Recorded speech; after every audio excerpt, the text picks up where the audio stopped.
Not too literally into things. Okay, let's start this. First and foremost, I want to say thank you for being here. We appreciate you. Love you as always. Fam. You are a wonderful close friend of mine, a sister. Likewise. And so I'm gonna let you introduce yourself. Hey everybody, I'm Corelia Lorraine Davis. Currently going by my first and middle name as Corelia Lorraine to honor my family legacy. Lorraine is a long-standing name in my family going back to my paternal grandfather, and I just want to continue that tradition, make my family proud through my art. Smooth. I'm a pianist, singer, composer, accompanist, songwriter, educator, and a plethora of other things. So you definitely answered what I would have asked as the first question. Who are you? So I'm a human being wearing a polka dot shirt is what I am. That's dope. Okay. You said pianist. What in the world brought you to being that? Like, how did you first start? What's the journey from that to now? I grew up around it. Mom was a pianist, but she never inherently taught me per se. I grew up literally with a piano in my childhood bedroom from as early as like maybe 1, literally.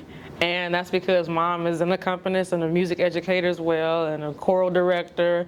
So that was just the most convenient place at our old house at the time, where our upright brown mahogany upright piano was. And as a child, and I'm only recently learning this because Mom actually told me this a couple weeks ago, where she said that as a child she would have me on her lap trying to practice music, and if she thought that I heard a wrong note, I would kind of take her hands and go, no, like, let me move, let me do it. And that's when she discovered that I had an interest in it and put me in formal lessons at 5 years old. And then the rest is history. And throughout my journey, it's just been discovering my love of different genres and blending that with my own music that I compose now. Ooh, cool. Shout out to Mom. We love her. She has been instrumental in my family's musical growth as well. So many, literal thousands of students, just like you. And they're all like family. She has students who have had children who were also her students, so she calls them her bonus grandbabies in the Carver family. Yeah, so, okay, you mentioned the different genres that you are interested in playing, or you didn't actually mention the ones, but we want to talk a little bit more about that in particular. What are those genres, and then how has the things that you've been interested in influenced how you play? Oh, for sure. Well, first of all, I grew up in the church. Dad was a pastor, and just innately just being born in it, not really understanding it fully. I know my parents both being educators, Dad, God rest his soul, when he and Mom were both musicians and ministers of music at our home church, they would be listening to, on repeat, the Winans and CeCe Winans, Yolanda Adams, the Clark sisters, but mostly like male chorus music, because they were very instrumental in helping to keep the male chorus alive. So they listened to a lot of the Blind Boys of Alabama, the Mississippi Mass Choir, and from that point, expanding into eventually joining my youth choir at my home church and singing with them. Then through elementary school, my friends at school were teaching me about 106 in Park and seeing all the video countdown. So I was introduced to 2000s and 90s R&B, and then over the years, just kind of learning through my parents and through my friends backwards, the cycle of who influenced who. Like, for example, Chris Brown was very instrumental early on. He was one of my favorite artists to watch back in the day, in addition to like Sierra, Mariah Carey, of course Beyonce, countless other artists like Prince, Mint Condition, and then SWV, all the girl groups like SWV, TLC, En Vogue, and going backwards and backwards, Michael Jackson, Prince, The Temptations, The Supremes, Martha and the Vandellas, everybody just going backwards. And then recently, within the last 10 years, this is the 10-year anniversary of me discovering Hazel Scott. So coming to know even her, like all of these artists help influence me in some way, shape, or another. I'm giving a very broad spectrum because there's, of course, through my classical training, lots of classical artists like Yuja Wang, and I later learned about Martha Agridge and Katia Bunyatishvili, a lot of other artists that I've seen perform, and they all have the one thing in common from all these genres where I was taught at an early age to uphold this standard of excellence in everything that you do. That's why I really don't understand why people put out the phrase like you have to just put something out there to start. That's kind of true, but if you don't hold a standard, then everything you do will be mediocre, and that's not how I'm about to go out. No. So I'm glad that you brought up Hazel Scott, because it leads me to one of the things I definitely wanted to ask you a ton about is your YouTube channel, right? Your snippets, your shorts, your reels of you and your multi-genre, multi-artist, multi-piano playing videos. Yeah. How did you start that, and where are you in transition from the very beginning of that to now? I was actually inspired to start my YouTube channel through some friends that encouraged me to start my YouTube channel, and one of my high school boyfriends years ago was like, I've seen you play, you need to start this YouTube channel because it can grow into something. And I was like, all right, I'll just try it, being super hesitant about it, and not really understanding what that scope of the social media space was at the time. It was really at first a way for me to document my progress, blending these different genres. Like here at the Armory, this is my first job I've ever held down, ever, since I was 13 years old. So I would be doing this even before my YouTube channel. I started taking the classical standards that I learned from childhood and blending them with R&B and funk, gospel, pop music, Disney tunes, and then just playing music that the dancers could recognize that would help, liven up the class. How that blends into my YouTube channel, I wanted to do something that at the time wasn't very popular, and a lot of, YouTubers weren't promoting themselves as instrumentalists in their day job. It would be more like for gigs and things like that. I was just doing it for my pure enjoyment. There's no payments. I still haven't received any compensation for my videos. It's all just for the joy of it. And when I discovered Hazel Scott, that over time studying her and her legacy and how she was able to continue to perform with two pianos and do it gracefully, and meeting her descendants, her son and her grandson, one of her grandsons, I've met and interviewed both of them. And it was her way of showing resistance to the time that she was living in, to show this standard of excellence that I just mentioned earlier, and having that standard that sets her apart from everybody. And then for me, it was something that was a challenge to myself. I performed one of her works from the films that she, at the time it's escaping me right now, but she was in movies, in cinema throughout her earlier career, and I was performing a tribute to her for grad school.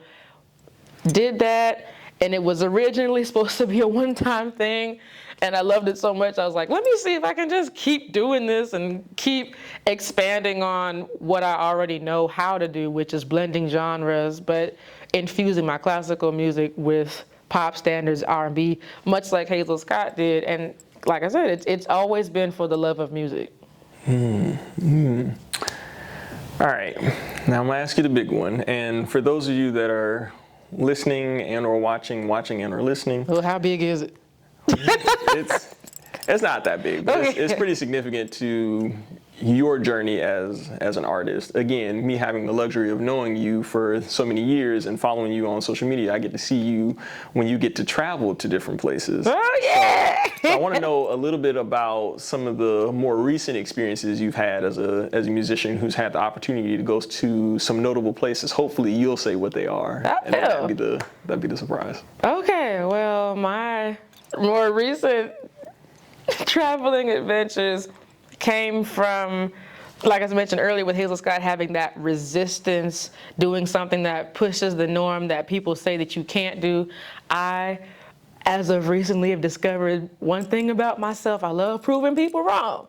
And one of those things that I was able to prove people wrong, and it didn't really have anything to do with, just me putting myself out there and knocking on doors or anything like that. It was all God, where I was working and teaching in Southeast Texas, and I'm not gonna hold you, it was very rough and tumultuous at times, where I didn't have any time to invest in myself as the artist anymore. I'm knee deep in all these responsibilities that weren't even supposed to be in the job, and a lot of educators now know this, where the job itself is not just the job itself. There's so many other factors to being an educator that people don't often notice, or they overlook it. And last summer, oh my gosh, it's been almost a year already, I can't believe it. But last summer, we were in these professional development workshops, and there was an online application for seat fillers. Now, the only reason I even found out what that was is because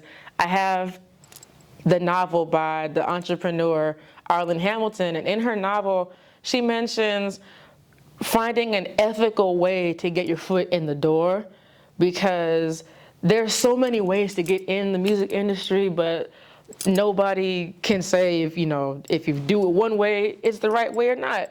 But for me, I just knew that I wanted to uphold the excellence of what my parents instilled in me, and my mom teaching me how to fend for myself and being an independent woman, and not necessarily needing to do the knocking on doors and relying on other people to get me there. I can get myself there with the help of my close friends and family around me. But in this case, it was about showing that there's more to me than just being knee deep in other people's perceptions of who they think I should be. So last summer, I did my own research about opportunities that were free and accessible to the public, and I found on TikTok, of all places, the seat fillers application online. It's completely free, and you submit your information as far as like your name and your availability, and any events that they have, they list it on their website, and it's like a lottery. You wait and see if you'll be selected, and lo and behold,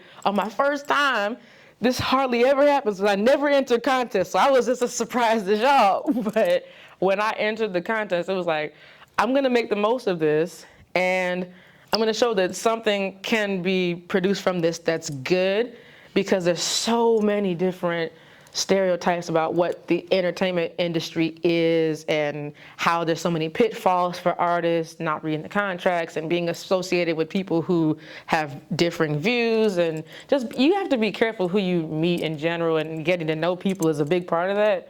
But the experience last year, being invited to the big one you're about to mention, the BET Awards 2024, that one, it surprised me, because I've never won any big contests like that ever. And I've never been to California before that year. And it was just, God really doing his big one and showing me that anything is possible. And if you trust me, I'll give you the desires of your heart. And he surpassed that in leaps and bounds. I met Chloe. Well, I didn't meet Chloe. I met her at the Renaissance tour last year. But I met Halle Bailey. I met Dougie Fresh. I met Glorilla. I met Friday, some actors from the Tyler Perry universe. I've met a couple other executives who are over BET, and when I showed them my videos, they were all saying, this is the type of standard that we want to see on our network from now on, because we haven't seen anybody doing this.